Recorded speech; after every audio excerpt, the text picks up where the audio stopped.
Okay, so the first 20 minutes are about Aaron Rodgers. Yo, right here over the digital air. You're somebody that was involved in some kind of public incident that I had to speak on, whether you're the wife or ex-girlfriend or some of a former player or whatever. I get it. You're a present-day athlete and you don't like my evaluation.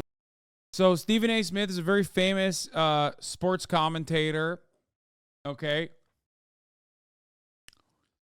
Jason Whitlock is a washed-up sports commentator and is basically like fat male Candace Owens. I don't know how else to describe it. I like, it's like, imagine if Candace Owens was also not like, had no redeeming qualities. Like, you can't even, doesn't even look good. You know what I mean? Is that a way to describe it? Well, I don't know. He's also somehow dumber than Candace Owens too. Like, it's really odd. Like, Candace Owens at least sometimes like will remind people that she's black in her commentary while she's doing white supremacy, whereas like Jason Whitlock will literally forget. Like, it's odd. Like, it's the closest I've ever seen someone behave outside of Jesse Lee Peterson. Is the closest I've ever seen someone behave like the Dave Chappelle character.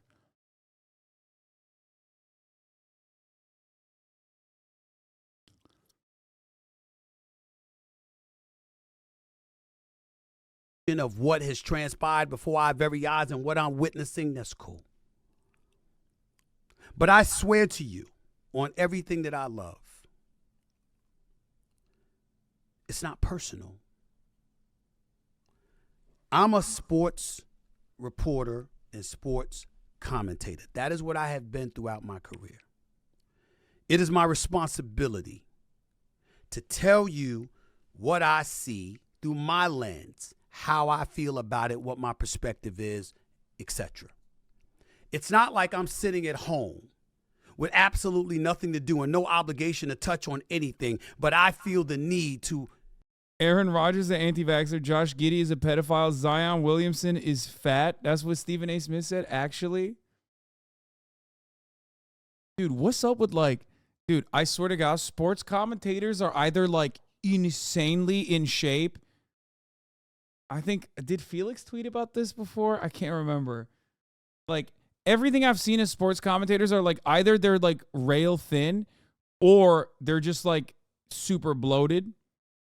But the rail thin ones hate fat people with the same intensity of like doctors, gay doctors. Okay, which is, I think, like probably the most fat phobic community I could think of is like both being a doctor and gay. There's no one that's more fat phobic than a gay doctor, I assume.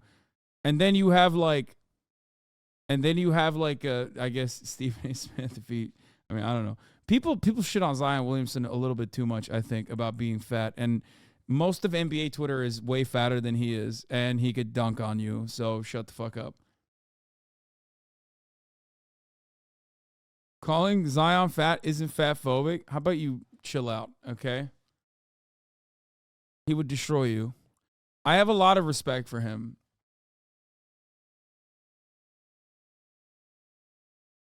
I do, because, like, yeah, he's a big boy, okay? He's a big boy. Nah, he's overweight and blowing his NBA prospects. Fine. Oh, my God, why are you glazing Zion, dude? Because I think it's funny that there's a dude who's just, like, kind of fat. Which is weird because, like, I've never been a big NBA guy, but I used to say that about Carmelo Anthony. Like, which is, in my opinion, I mean, much worse to say about than Zion, who actually kind of deserves it. I know. I don't know why. I know that Carmelo Anthony was not technically fat. I just always thought he was kind of chubby.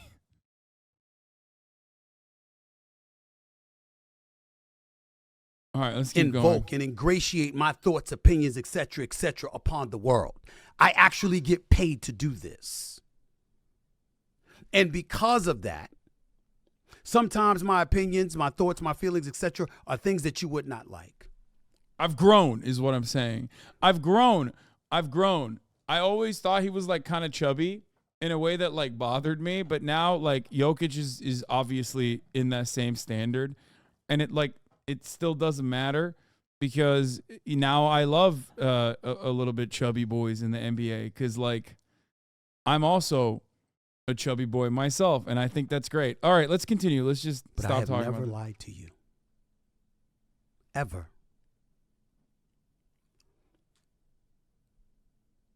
If I wrote a story or I wrote an article, it's based on the things that I've been told, what I've seen, and what I feel. It is rare that I talk about myself on a personal level because my personal life is not anybody's business and I don't get into other people's personal life. It's not something that I do. Many figures in the world of sports find themselves in personal situations, not lawlessness, not unlawful things or anything like that, but there's plenty of situations, Michael, Sherry, Juvie, where I've seen certain things and I turned a blind eye and a deaf ear to it because it's none of my business. And I leave it alone. And one of the other things that I never do, I never attack my colleagues. I might disagree with something somebody says or does, and I might have an obligation to speak on it because it's in the news or whatever, but I don't speak against my colleagues. Once humanity comes into play, that's a given. Here's the other. That's not real work. Think about this for a second. I'm supposed to be covering sports, but I make a career out of talking about my colleagues. That ain't work.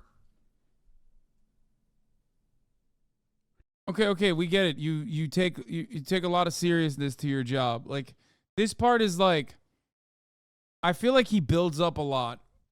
Okay? He builds up a lot leading up to the pop-off moment where he's just like, you know, I called my priest and I told him, you know, I asked him for forgiveness ahead of time. I told my sister, you know, you're going to hear some things that you've never heard. And it's just like, come on, dude. His name was Harvey Stoller. It was Thomas A. Edison Vocational and Technical High School. I played there my senior year. I was in a basketball tournament at Fashion Institute of Technology where I dropped 27 points and got a scholarship because the coach came calling me after that and what have you. If you listen to him, I never had a scholarship to Winston-Salem State, even though it's on the books. Just call the university. By the way, ladies and gentlemen, I'm an honorary doctorate member. I have an honorary doctorate from Winston-Salem State University because of my contributions to Winston-Salem State. I'm called Dr. Smith. Has something to also do with the contributions that I make because I believe about upliftment. I'm an ambassador for HBCU Week, and I've partnered with Ashley Christopher and Mir Persicki in Delaware and others to generate over 10,000 scholarships in excess of over $65 million in scholarships for African Americans. But this man will tell you I'm lying. He even went so far as to say my autobiography, where I talk about my mother, my father, my sisters, the business, my hiring and firing and rehiring at ESPN. I didn't write it. I didn't write my own memoir, which, by the way, is a New York Times bestseller, something he wouldn't know anything about. There. Did you know that it's now on paperback? It just came out yesterday on paperback. Okay, come on. To get my selling 10,000 on Deadspin.com. The title. When old heads start doing printouts, you know shit is about to get real. Okay. Listen, when boomers in radio and on television, like when you're in a legacy publisher, when you're at a legacy publisher and you pull out a printout, it's over. How Jason Whitlock is poisoning ESPN's Black Grant land. Because remember, Bill Simmons, who's now at Spotify doing a great job, obviously had Grantland at ESPN, and upon his departure, Jason Whitlock was supposed to take up the mantle and create a black website for folks. This article was written by a Greg Howard, published on April 27th, 2015.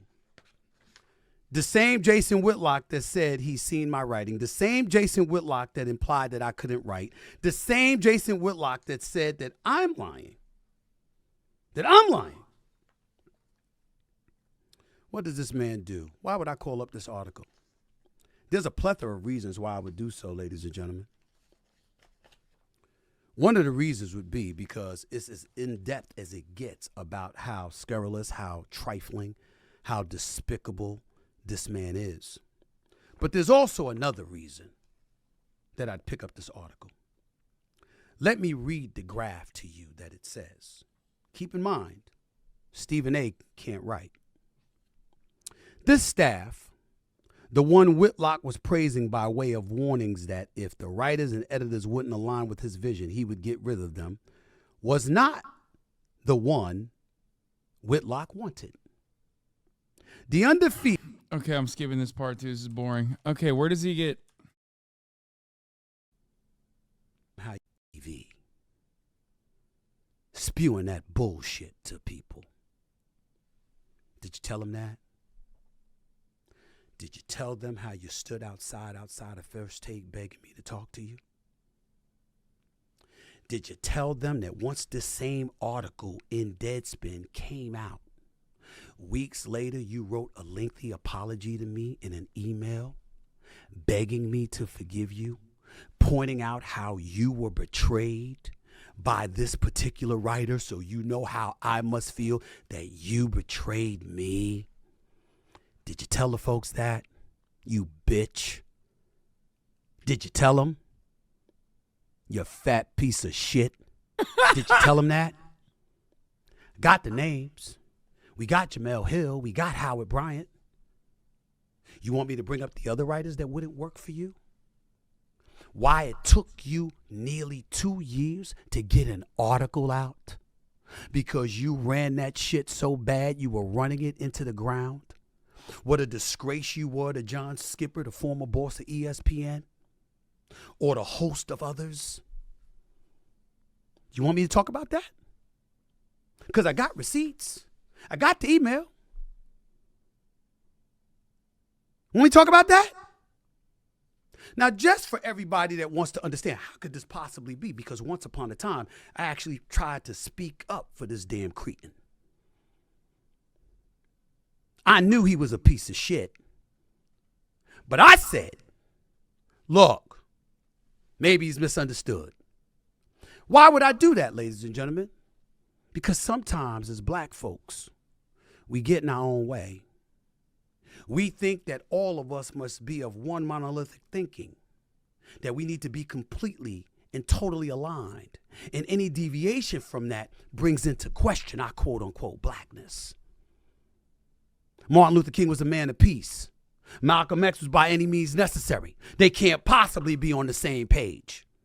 Wait. What? I'm sorry, what? Bro. What are you saying? Though their agendas was for the upliftment and the preservation of our race of people. So I understand when we talk about stuff like this, how people can sit up there and say, how did it get to this? How did it get to this? Remember when I got suspended years ago?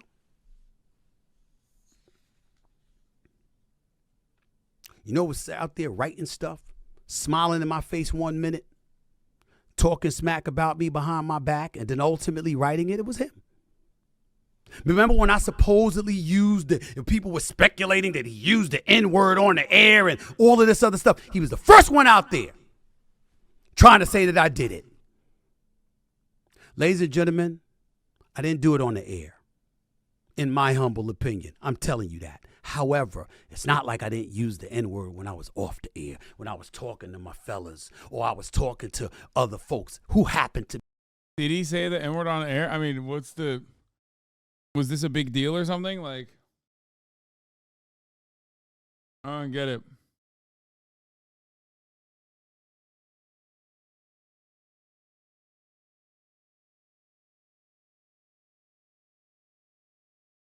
I mean, I guess you can't say it on TV, but like,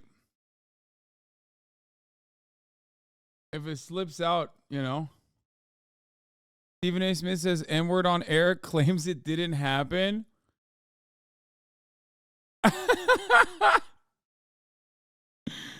Oh. Was discussing whether or not Kobe Bryant will play in the Lakers season opener. Oh my God. I'm a New Yorker. I speak very, very fastly. Sometimes when words are misconstrued, and I get that.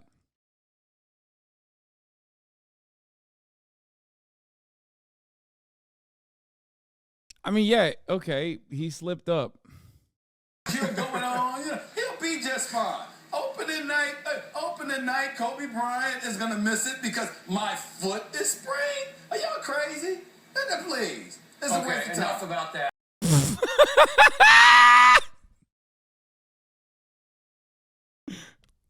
Wait, I like that he doesn't even address like what he possibly could have said.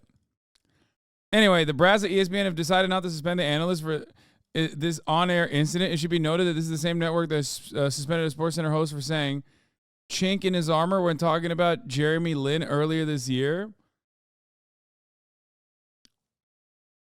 Wait, what? Actually?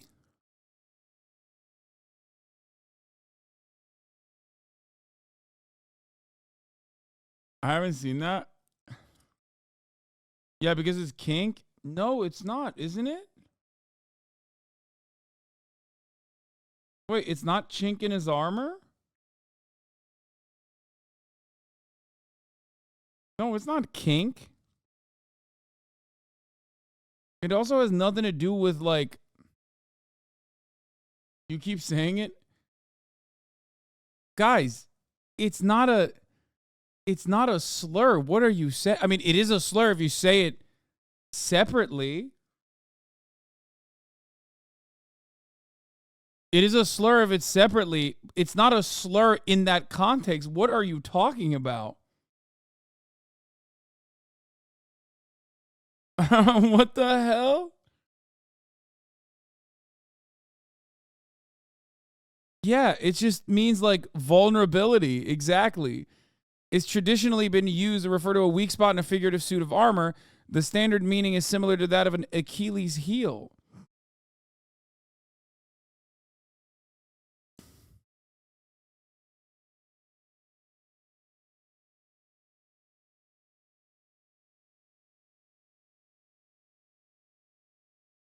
But it does look kind of bad when talking about an Asian person. Okay. But like, wait, what? An editor used the phrase as a headline? Okay, that's a little bit different. Like it's written down.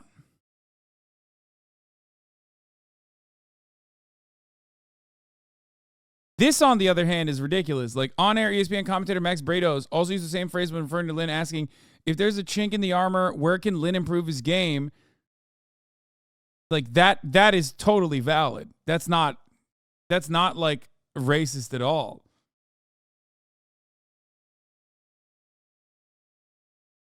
This feels very racist.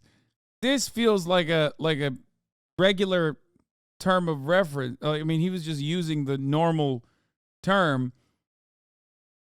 Definitely unintentional. Notable controversies. While the phrase itself is innocuous, its use in contemporary times has caused controversy in the United States due to including the homonym, which can be interpreted as an ethnic slur to refer to someone of Chinese or East Asian descent. Yeah, it comes from literally the mid-17th century. Okay? Motherfuckers didn't even know what Chinese was. Okay?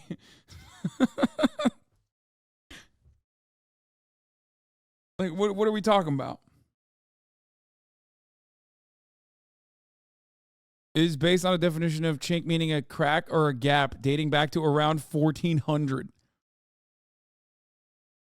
Anyway.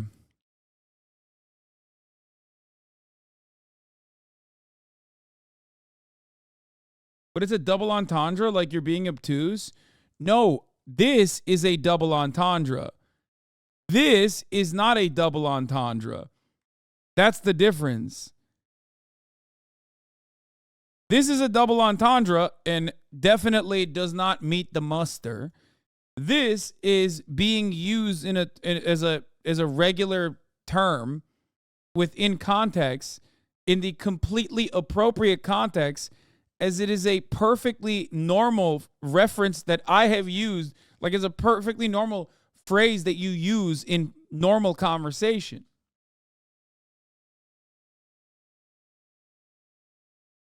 Like the Achilles heel is like perfectly valid to talk about when you're talking about, like, I don't know, what are areas of improvement in defense or something like that.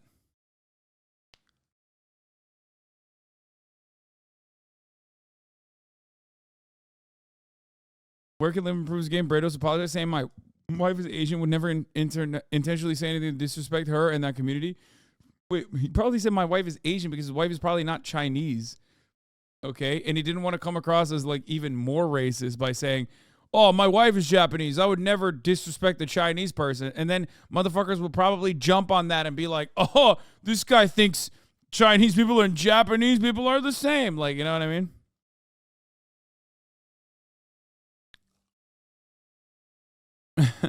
Yeah, not a Chinese guy wearing armor. Anyway.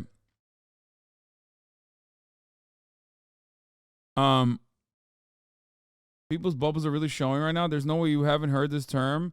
All these people saying they've never heard in their entire life in America. Yeah, I mean, I've used it. And every time I use it, chat will like meme about it. And it's really annoying. And I didn't realize that was like a real thing that people would get mad at. But like I said, but you don't say it around Asian people, right? Wait, what? What do you mean? Like, if the situation called for that reference, like that term in the armor within the appropriate context, like it's a common phrase. Yes, I would use it. I would not like modify my language. What are you talking about? It's weird to be like, oh, I shouldn't say it. Your chat is the worst, dude. Lamont. It reminds me when people use the phrase off the reservation, which has been rightfully abandoned as a phrase. Like I said, this is weird, though. I mean, that's like, you wrote that as a title. That's a double entendre. You know what I mean? You were surprised as a commentator in the leftist space? Yeah.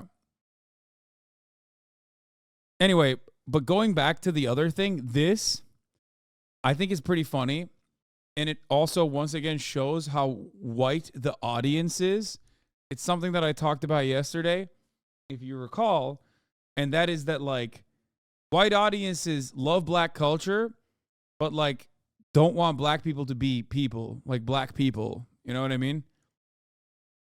And that's where this kind of comes from. I mean, it like, the expectation that he'd be suspended for this would be ridiculous, obviously. And I like that article also puts this on top of this. This is a black dude slipping up and accidentally saying the N-word.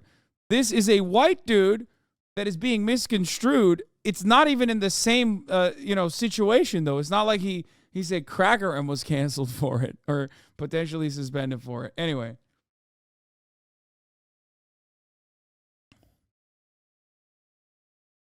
The other more damning part about this, in my opinion, is like ESPN has regularly. God, I'm such a fucking nerd. It's like I don't even watch sports, and the only thing I know about sports is the political aspect of sports, where like ESPN has regularly contributed to white supremacist components in the way that it has analyzed black athletes in the NBA and in the NFL, and have like routinely criticized, and oftentimes even black anchors have routinely criticized athletes in worse ways than even white commentators have, from the same framework of white supremacy, like, you know, calling them thugs and things like that. And that is a byproduct of the fact that a lot of the sports world is very conservative, and a big chunk of the sports watching audience is still very white.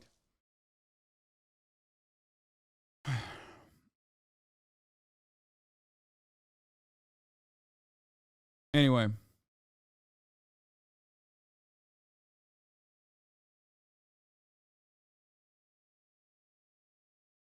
Yeah, the commentary on the Malice of the Palace is a great example of this exactly. Which also, there's a very good documentary on it too.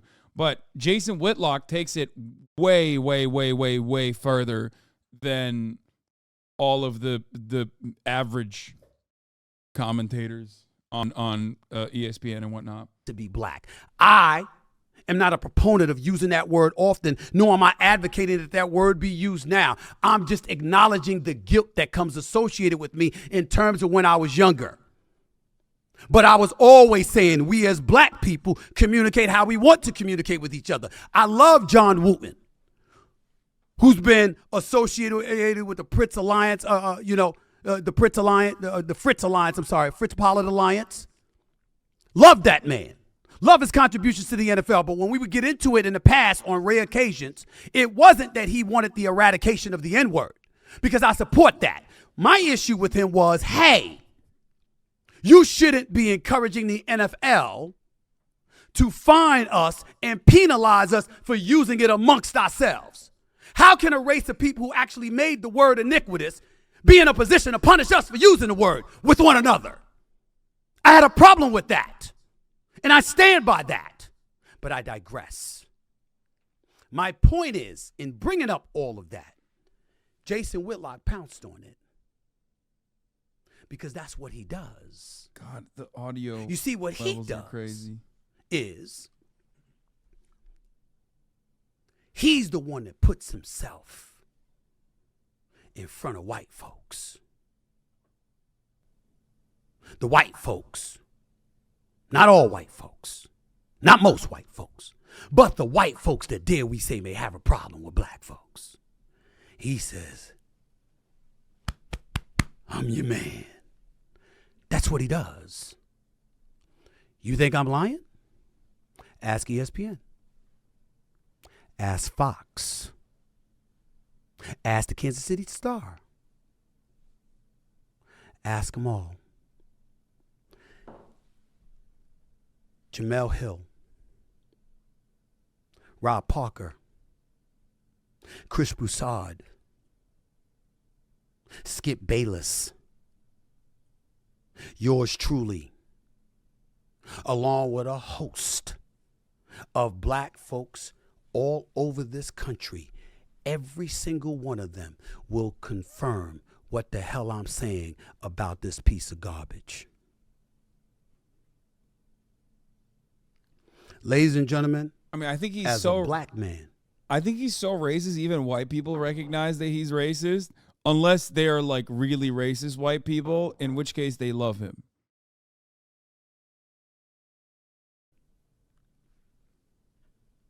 I often told y'all, I cannot imagine as a black man, knowing our history,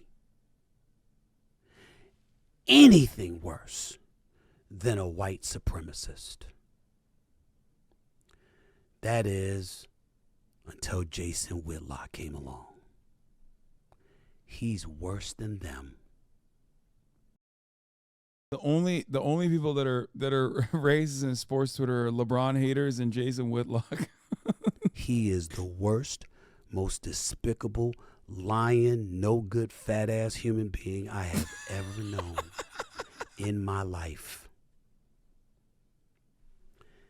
And I'm going to take a break. Oh, because my I got God. more. Oh, my In a God. minute. Come on.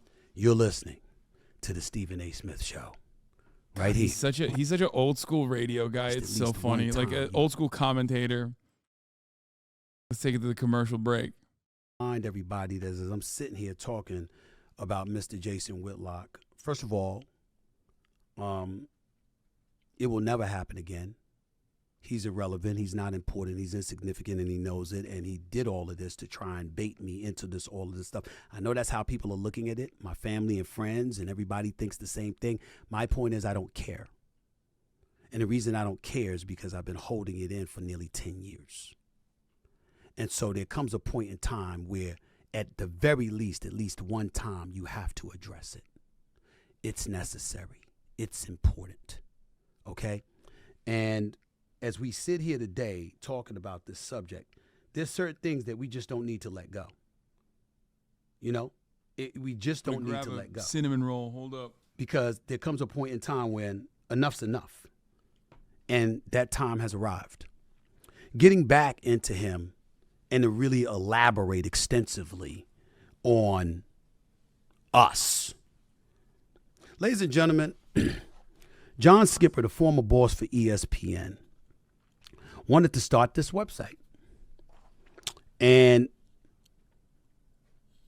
if you remember, when the Undefeated first came into existence, it was labeled the premier platform for intelligent analysis and celebration of black culture and the African American struggle for equality. That's what it was labeled as. Now that I read you that quote, let me give you a quote that this guy, Greg Howard, has a recording of Jason Whitlock saying to his staff at that time. If you're more comfortable working for white people rather than working for me, and that sounds humorous, but it's the truth, fine. This is according to audio obtained by Deadspin back in 2015. Some black people are far more comfortable answering to a white person than a black person, no matter how black they like to pass themselves off to be. Far more comfortable because they know a white person is going to overlook their shortcomings. It's good for a Negro. I'm not about that. But if you're more comfortable working for a white person, I will find a white person for you to work for. We have a higher standard here. Everybody has to get on board with that, or I'm going to find a way to move them someplace else. That was Jason Whitlock. And then he went out and hired a senior writer and editor, Mike Wise, who's white. This is the man that's in charge of black culture. Why can I say that? And by the way, I'm not casting any aspersions against Mike Weiss. I'm cool with him. I've always been cool with him. He used to work for the New York Times, used to cover the Knicks long before he moved on to the Washington Post. He's a credible journalist. I have nothing negative to say about him. I'm just saying, black website, but you bring in your white friend. In part because black folks didn't want to work for you. But I digress. Ladies and gentlemen, how serious I am? Am I? I have a contract that I negotiated with ESPN and I signed in 2015. I don't know of anyone who has this in their contracts.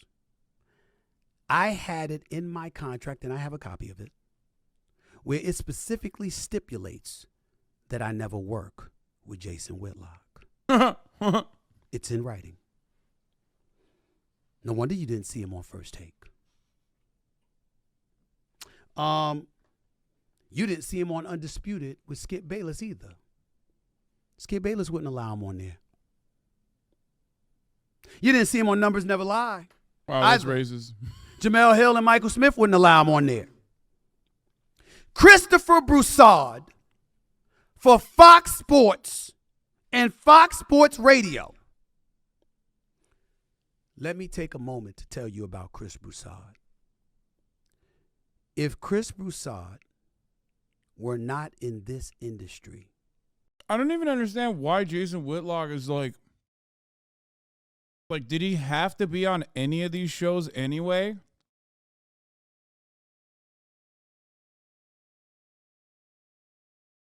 Like, why is Disney like, this is our guy? We have to have him on. Do you know where he'd probably be? Probably, because I don't know for sure, but probably be, y'all, in a monastery. He's one of the most... Whitlock's Twitch averages 300K viewers. I feel like Jason Whitlock will get banned off Twitch. religious, God-fearing, decent human beings you will ever encounter. It doesn't get any better than Christopher Broussard. And he can't stand Jason Whitlock. Look around. Don't y'all notice why black people scurry away whenever this roach of an individual is around named Whitlock? Because we know what he is. We know what he is. Blaze TV. You may not know. Glenn Beck. Oh, God. Dave Rubin. Oh. The great one himself, Mark Levin. Oh, my God. He's mentioning Dave Rubin's name. What is happening?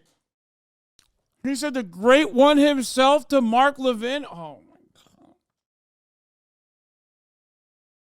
Oh, no. Okay. I'm sorry, but if you don't like Jason Whitlock, but you like a white guy saying the same shit, then what's the problem? You just don't want a black guy being a white supremacist? Is that what it is? I hope he's being sarcastic.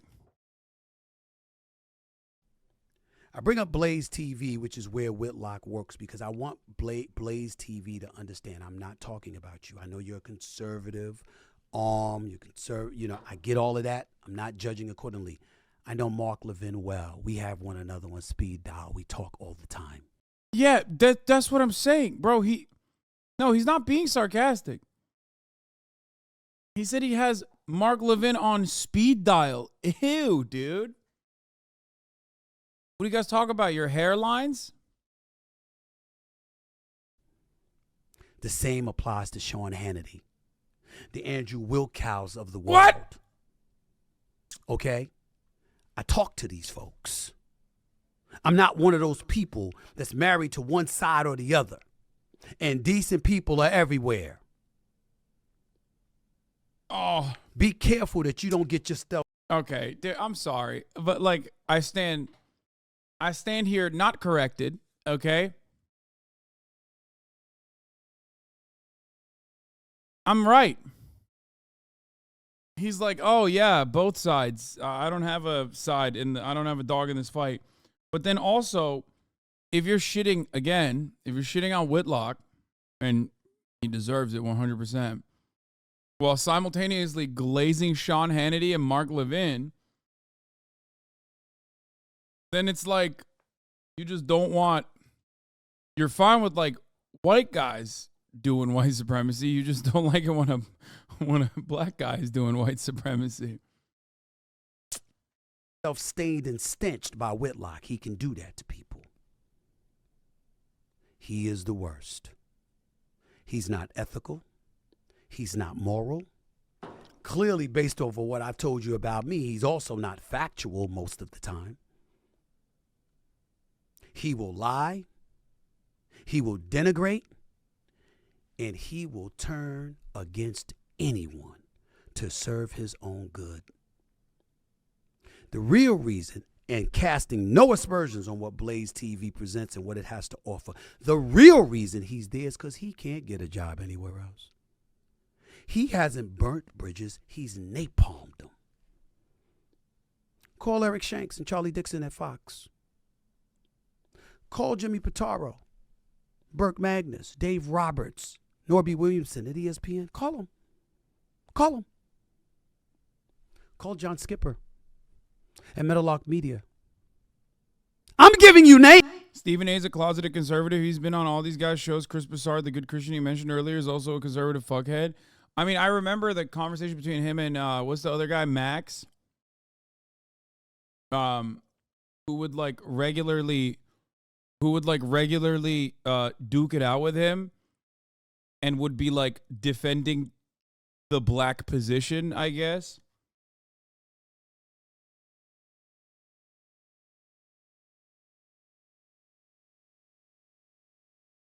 Max Kellerman, yeah, who is white himself. But yeah, he's not like I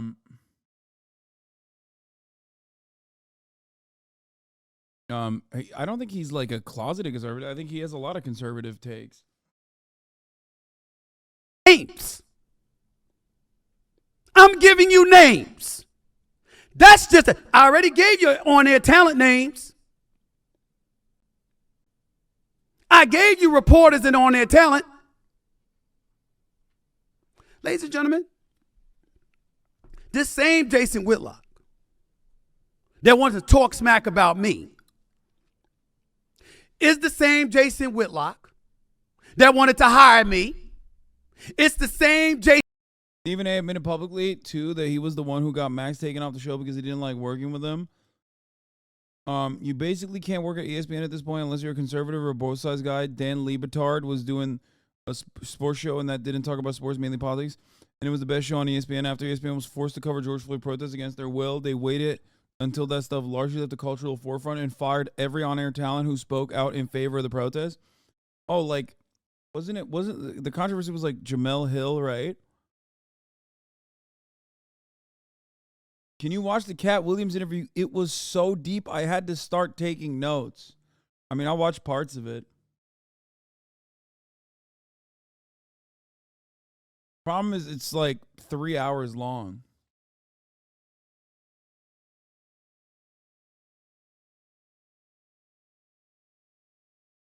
Jason Whitlock that stood outside doors trying to get me and coax me into even having a conversation with them because they knew I was so disgusted with him, presumably after he hit a strip club, because we all know ain't nobody trying to go out with him. But Monty Jones is great, yes. Okay? The same Jason Whitlock, that guy, is the same guy that sent both Dan Lebertard and Isaiah Thomas. Isaiah Thomas, the two-time champion, the Hall of Famer, one of the greatest point guards in NBA history, now working on NBA TV. That guy, that same Jason Whitlock, sent those folks to talk to me. Please, is there something that could be worked out? Can you forgive him? Can you talk to him? My words and my promise to them was that I want nothing to do with him. I will never hurt him from getting opportunities. You like Stephen A. Smith? I don't care about Stephen A. Smith. I like Shannon Sharp. I like Bomani Jones. And that's pretty much it. Those are the two guys that I like. And I guess Max Kellerman is fine. But I don't really know Max Kellerman like that. I've only seen certain clips. And I like Shannon Sharp, not because he's a LeBron dick rider, but because he's jacked. Like, impossibly jacked. What about Keith Olbermann? I don't like Keith Olbermann. I think Keith Olbermann was fine, and then he lost his mind.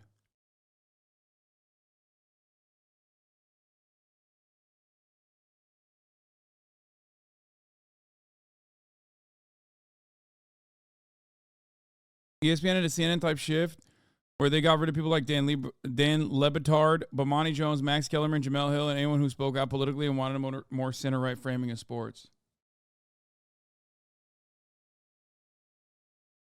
The whole Kaepernick kneeling was a bigger divide for the conservative guys in sports. They couldn't handle anyone defending Colin, and a lot of heads got rolled because of that. Yeah.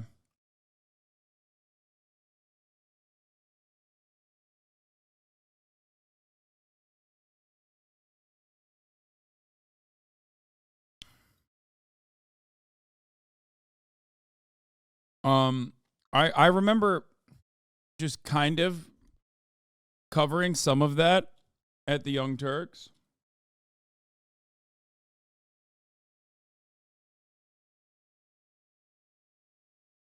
Fuck Cat for his jokes about Gaza? Wait, he made jokes about Gaza? What are your thoughts? What are your thoughts on Alperen Şengün? That's the goat. That's my goat. He's Turkish. That's a Turkish brother. Damned if I'm going to help him by being associated with him in any way. Do you know why I said that, ladies and gentlemen? As black people, and I guess I was wrong. I should say at this particular moment in time, I was wrong to call him a fat bastard or a roach and all of this other stuff, because that's not my name for him. My name for Jason Whitlock is religiously Cain. C-A-I-N. You see, a lot of black folks, we talk about how we're the original man on the face of this earth. Well, that means Cain was the original murderer, because he's the one, according to the Bible, who killed Abel. That's Jason Whitlock. There is nothing good about him. Damn. Absolutely nothing. And I challenge anybody that knows anything about him to refute what I'm saying. I have the facts. They're all here. I know what he's done. The biggest mistake, one of the biggest mistakes that John Skipper could have ever made as the former boss of ESPN was hiring that man. Everyone knows it. That's why he attacks ESPN. That's why he attacks colleagues and contemporaries in the industry. It's not just because he thinks he's smarter. It's not just because he's fearful of anybody smarter than him in the same room. It's not just because of those reasons. It's because he truly despises us all. It's who he is. And the funny part about it is, Okay, the way that Twitter hyped this up, I thought this was going to be way more, like, I thought he was going to ether him way harder. Damn, dude. Fucking sports Twitter gets, like, very little drama when it comes to actual commentators duking it out. It seems, I feel like they saved the best shit for television. This is just, like, 59 minutes. Like, it was way funnier when he was calling him fat. It hasn't started yet? What? It's 46 minutes? And it hasn't started. Okay, I'm just watching the fucking short version. That's crazy. That's crazy. That's unacceptable, dude.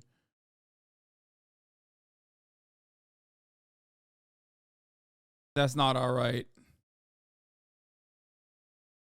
That's not all right. and please do not allow this to be a reflection on my character, because this is not how I act every day. But I mean it from my soul when I say this is the worst human being I've ever known. I don't know of another human being worse than Jason Whitlock. He is a piece of shit. He's the dude that's going to have a funeral and ain't going to be no pallbearers. Might be 2 people to show up. He's that dude. He is the absolute worst. And he lies. And he incriminates. And he tries to set people up to fail, to big up himself because he can't do it on his own. He had a television show. He failed. He's had opportunities one time after another. He doesn't measure up. And now he's coming at the big dog. And let me tell you something right now. I am the big dog. I ain't the only one. I ain't the only one. There's plenty. Skip Bayless, apologies to him too for bringing. He's saying Jason Whitlock worse than Hitler? Question mark. Up Jason Whitlock's name in the same sentence as him, but we all know what time it is. Everyone knows. We do. It's time for the top of the hour ad break, which, by the way, is literally the exact same length as this condensed version of the rant. And if you no longer want to see those ads, if you want to actually see the fucking final culmination of this whole process, this rant, without the 3-minute ads, then all you need to do is subscribe for $5 or for free with the Twitch Prime by connecting your Amazon Prime account to your Twitch account, where you get 1 free Prime subscription a month. Use it on your favorite broadcaster. You can also get gifted a sub if you're lucky. Here's the 3-minute ad right now. Knows. All the executives at all the networks, they know what a piece of shit he is. And they begged me not to do this. But even my pastor, A.R. Bernard, said, I'm not happy about it. But every now and then we gotta do what we gotta do. I promise you, and last to my sister Carmen, I won't do this again. I promise you. I know you cringing. You didn't want me to do this. I'm sorry, sis. It was necessary. He's a sorry, fat. Pastor said let that chopper sing when it needs to. Yeah, I mean, I think getting a blessing from your pastor before you go in on Jason Whitlock is pretty funny. Piece of shit. A no of the worst order.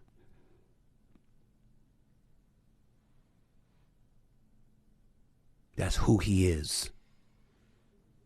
Amen. And I want to make sure everybody knows that. And I said to Isaiah Thomas, and I said to Dan Lebertard, if you care anything about our friendship, don't ever call me about him again. I'm a very forgiving person. Not with him. I don't care what beef I had. I don't care how many of you out there that hate me, whatever, former athletes, all this stuff. Man, please, I'm sorry. Because I certainly don't hate y'all. We might have our differences from time to time, but ain't never that. This is the exception. I hate this bastard. Not even, far more than a little bit.